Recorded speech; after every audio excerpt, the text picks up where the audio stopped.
The reason behind starting the Bike to Work Challenge was really to provide an opportunity for people to try a new way of getting to work. So we started the challenge a year ago, and we had about 12 bicycles, and we've grown this year, so now we have about 16 bicycles, and we're looking forward to the future where we continue to grow and give free bikes away and give an opportunity for people to try it.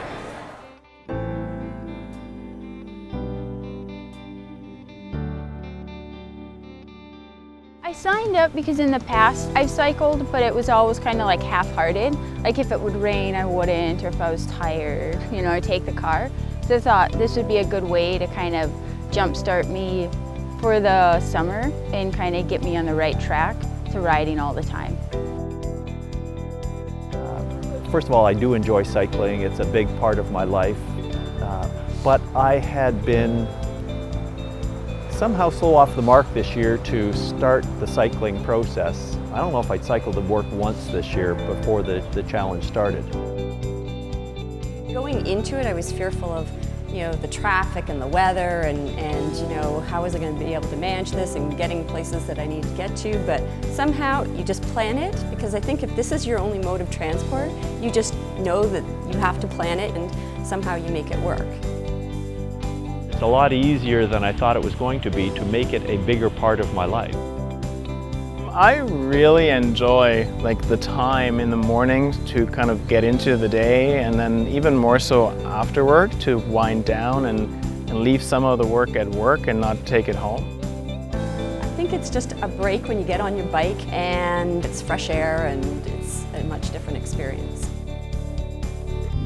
We live in a time where gas prices are increasing, parking is a very hefty price to pay. People aren't getting enough physical activity, and so cycling is really a way to improve all of those issues and give people a cheap way to get to work. I definitely have more energy in the mornings, and I have more energy throughout the day. And for me, mentally, I think it's very good. I feel like throughout the day, I'm always connected to a computer or a phone, or there's a screen in front of your face. But for those 20 minutes, I'm totally disconnected, and that's probably, for me, the most enjoyable part. You're just totally unplugged. And being a part of a group that was participating in it, it kind of made me feel like now I'm a little bit more part of the cycling community, which I think is important, because I feel like the more cyclists there are on the road, the more traffic and motorists will get used to that. I think the future holds great benefits for cyclists. I think there's lots of expansion coming with more trails. I think it's going to be a need to have different types of transportation other than cars. I hope they're going to come away with a new experience. Whether or not they continue biking, every day for the rest of the year is not really the goal behind the challenge. It's for them to think about a new way of getting around and to share that experience with other people so that people have a chance to think about the different options that are available to them.